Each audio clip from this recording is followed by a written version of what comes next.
I did grow up in a very small apartment, 2-room apartment, without an own room. And it was very difficult to find out a quiet place. And I learned reading when I was very young, with the fingers in my ears, concentrated to the books, and I read everything I could get. Adventure stories, very early Dostoevsky without understanding anything, but fascinated by the book. And if I remember well, I think that was the most concentrating reading I ever had in my life when I was a boy. And then I couldn't stop it. It was going on, and also the writing.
Nacido en 1927, el novelista alemán Günter Grass obtuvo renombre internacional con su novela El tambor de hojalata, publicada en 1959. En ella, Grass ve la trágica historia de Alemania a través de la mirada cómica de un niño que se niega a crecer, Oskar Maserat. Este enanito voluntario se hace presente tocando un ruidoso tambor de hojalata. Pero hojalata en alemán no solo es un metal. Hojalata también significa basura. Y la medida de la importancia de Grass es que al acabar la guerra, él y su generación se encontraron con una lengua corrompida por los años de la dictadura nazi que se apropió por completo del discurso público. La grandeza de Günter Grass ha consistido, ante todo, en devolverle verdad, belleza e imaginación a su propia lengua y enseguida en decirles a sus compatriotas las cosas que no quieren oír. Mr. Grass. In your novels, you always tell your fellow countrymen what they don't want to hear. How do they react to it? The beginning in the beginning of the 60s, when the Tin Drum came out and Cat and Mouse, from the official side, from the conservative side, they tried really to forbid the book for young readers, or perhaps something like this. But this never was successful, this trying, and I took it easy. Now I see that people around 50 are coming with the first copies I signed in the 60s, or the children of those people are coming with a book of the father or of the grandfather. And I think this is one of a marvelous feeling a writer can have when he saw in 4 decades that he still has young readers in the next generation. It's going on. And I think one of the reasons is that I always tried, sure, as a writer, to write about former times, but also to write from the point of the present time and have an outlook to future. That all these 3 values, yes, of past time, present time, future time, in literature are together. And perhaps this is one of the reasons that there are still many, many young people who are interested and for the next book. In your novels. Mm. Yes, but It's not only the novels, because I know that I'm much more known outside of Germany by my novels, but I started with poetry, and I still write poetry. And last November, when we had this terrible right-wing reaction in Germany, my answer was a small book with 13 sonatas about this situation. In the strong Baroque form of the sonata, I answered to this. And this is for poetry, it's also the reaction was pro and contra from the beginning. You are a Renaissance man who writes novels, writes poetry, essays, plays, but you also design. There is a relation between writing and drawing. I like to write in a visual way, that people who are reading the book are able to see what's going on. Not only the landscape, not only the background, also the pictures. And that's the reason that during the time I write drawings and etchings in work in progress who are in connection with the manuscript without being illustrations. And that's going on from book to book and from period to period. What was first, writing or drawing and designing? I think I was making drawings at the beginning. From the beginning, because before I was able to read and to write, I think my mother told me that I was, when I was a baby, I liked to make everything dirty with the fingers of my shit on the walls or everything. And that was the first drawing I did, and this is going on up to now. But what gave you more pleasure when you were a little older? Writing or going into your art? When you became an adolescent? Yes, drawing, it comes much quicker to a result. You can see it, you can destroy it, make another one. Writing is, for me, prose writing is a long process with periods of beginning again and beginning again, and you don't see the result, and it's much more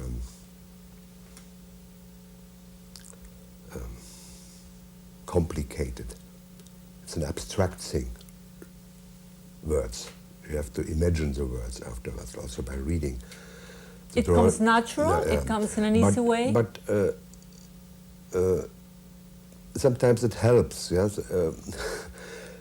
to interrupt the writing and go to another room and make a drawing or work on an etching.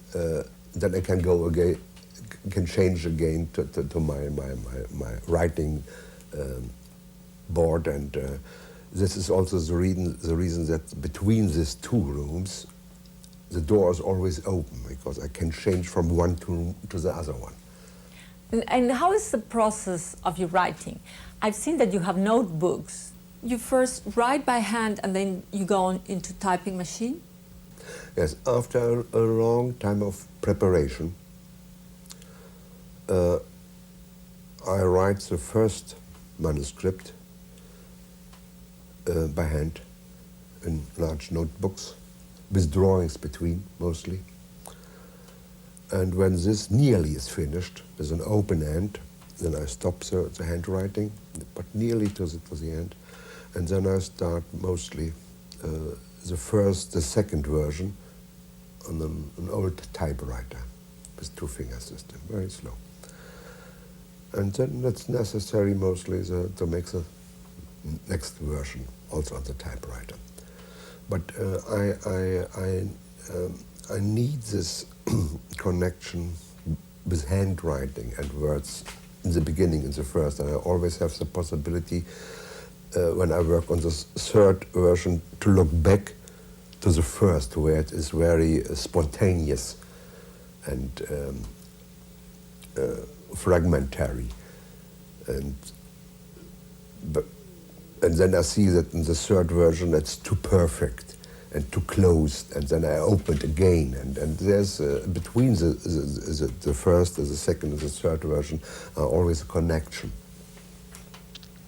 And I also see that you have to write standing up. You don't have a chair. No. This I work every day and many hours, and sitting down, I have no breeze, and it's necessary for me to stand and to walk, go around, and during writing I speak loud. I speak the sentence as long, keep it in my mouth, and change the sentence. Since when I think now I can write down. So it's a walking process, a standing process, speaking out process, and then at last a writing process. And at the beginning was this way as well, or you have developed this? I think it's coming from my first profession, from the sculpturing. And this I did always in a standing position. And it was necessary to go around to see it as a sculpture is, from every side. And this kind of technique of writing, I think the background is my first experience as a stonemason, to see the thing from every side, and to be a long distance worker. How is the process of your books in your mind? How do they develop? Do you work it out a day before, or how do you do it? In the beginning, I make many plans, construction plans. When one of these plans is finished, it is really finished because I have to start a new one. But from plan to plan, it becomes more and more clear. It's the transformation of the rough material, the rough epic material, to a literary fiction. And then I take away all those plans. And then I look for the first sentence. Or during making the plans, I look for the first sentence, because in the first sentence there must be in everything. With a word, with a phrase, the topic of the whole novel. And also to make clear who is telling the story, when, and from what place. If this doesn't work, then you have always to explain afterwards. But with a good first sentence, perhaps Melville, Moby Dick, I think, call me Ismail. Yeah? This is the first sentence, a classical first sentence. This is a marvelous example for a writer. And then with the first word, with the tone of the novel, then I go on and telling the story. And after a time, I see that this novel is occupying me, not only me, everything around. That's difficult, not for me, but perhaps difficult for my wife, because I can't speak about any other thing. I try to do it, and it seems for her, but she knows very well that I don't listen when I make a listening face. But this is occupying more and more, and also the dreams, and from the morning to the evening, and it's going on for years, up to the point where the novel is finished. Are you a quick writer, or you're a slow writer? Both, quick and slow. The writing process in the first or second or third version is a quick one. But altogether, it takes me a long time. Perhaps for Tin Driver I wrote 4 years, The Flounder 5 years, dog years, 3 years. That's always. How many books have you published till now?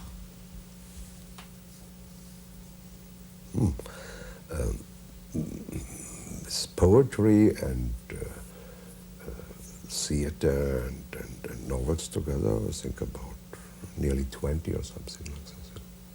Who were the first writers who impressed you the most? I did grow up during the Nazi time. It was very, we were very stupid as young boys.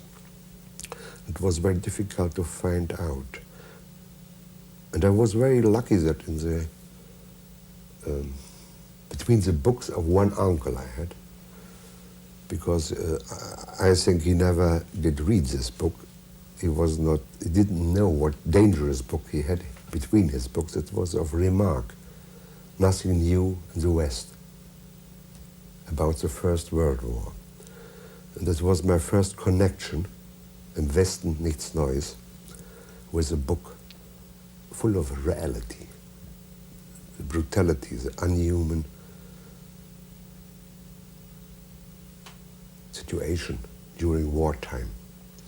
And it was a very helpful poison against the poison of the literature of the Nazi time, because in all these books I read on the other side, from Jünger, Ernst Jünger, the writer Ernst Jünger, to other writers was on a lower level, was always to glorify the war and to believe in heroism and so on. And this book of remark, Im Westen nichts Neues, about the First World War was an anti-poison who helped a lot. Then after the war, when I was 18, 19, it was a great chance to discover American literature, French literature, to read Kafka first, to read Hemingway, Thomas Wolfe was very important for me.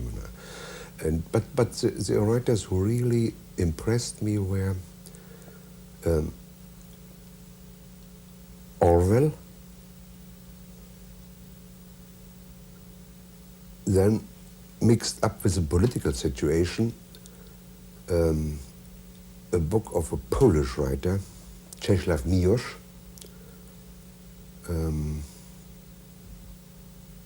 Misleaded Thinking was the title of this book, Verführtes Denken. He wrote about the biography of Polish intellectual people during this time, beginning time of ideologies. Fascism, communism, chauvinism, and how people are able to change mind. And the third was, when I was a young man, this struggle in the beginning of the 50s between Camus and Sartre. And everybody was, when he was interested to this struggle, he was really forced to take his position. And my position was a position of Camus. And I think I was, and I'm still influenced by one of his philosophical books, The Myth of Sisyphus. Sisyphus as a man who is lucky to carry a stone to the top of the hill, and the stone is going back, and he has to start again and to do it again and again. But he's lucky with his stone. He said, God, I will fight you all the time, and I take you, punish me, all right, but I'm happy with my stone. Please, that's the only wish I have. Please let me my stone. I'm a lucky man. And this is the revisionistic position in politics. There is no end, there is no target, no revolutionary targets like communism had, or fascism also, or this is something really between the chairs. And this is still my position. Mr. Grass, how do you go into politics? Through literature? In the beginning, I was only interested in aesthetic questions, art questions. But then it took me a long time to discover what really has happened in Germany. That means to understand, to live in a country where they started with burning books and then burning human beings. And I think, and I still think, also in these days, that we don't have to forget about it. In Germany, I don't speak about the world. I hate to speak always about, to say that our problems have to be also the problems of other people. There are other countries with other history. But in Germany, we have to speak about this, to think about it again. And when I came back from Paris, where I lived for some years and wrote my first novel, that was 1960. The next year, the wall was built in Berlin, 61. And Willy Brandt, the mayor of West Berlin, was first-time candidate for the chancellorship. And he was, there was a campaign against him, against his time as an immigrant. With terrible speeches also of Mr. Adenauer, who was a chancellor on the others, in these times. And I thought, and I still think so, that is one of the possibilities of a writer to help a man who is accused and with lies and confronted with defamations and so on, because it's very difficult for somebody who is in the middle to defend himself. And this was the reason that I worked together from the beginning of the 60s with Willy Brandt, writing phrases in his speeches. Then 4 years later, I did my first campaign to help the Social Democrats. And this I did too in 69 and in the beginning of the 70s. This was new in Germany, that the writer is leaving his writing place, traveling in the country, the provinces, speaking out, making political speeches. But I think it was necessary, it was helpful. And I mean also that we need things like this now, but it has no tradition anymore. And for me it was not only, it was not lost time, it was also a possibility to see parts of the society I cannot see as a writer, the working class. I was confronted with the social problems in little cities. If you are travel as a writer, as is usual in Germany, and making readings, you have always the same public. Middle class, upper middle class people, well educated, interested in literature. But during these election campaigns, I learned a lot. You met different people. Yeah. Do you feel that you are, in a way, a conscience for your society? No, that's I don't like this word, because you cannot delegate the conscience of the society to one person. If we are doing this, it's not good for the poor man who has to carry the consciousness of the society, and it's very bad for the society. And for you, maybe. Deliver it, yeah. I know. I'm a part of the society. I'm perhaps a speaking out part of the society. I tried to be with other people together the memory of our society, because I know that the society likes to forget, every society, and especially the German one. But I think one good thing of the German literature after the war, not only me, there were Heinrich Böll and Siegfried Lenz and Martin Walser and all the others, and Enzensberger and Peter Riemkopf of my generation, mostly.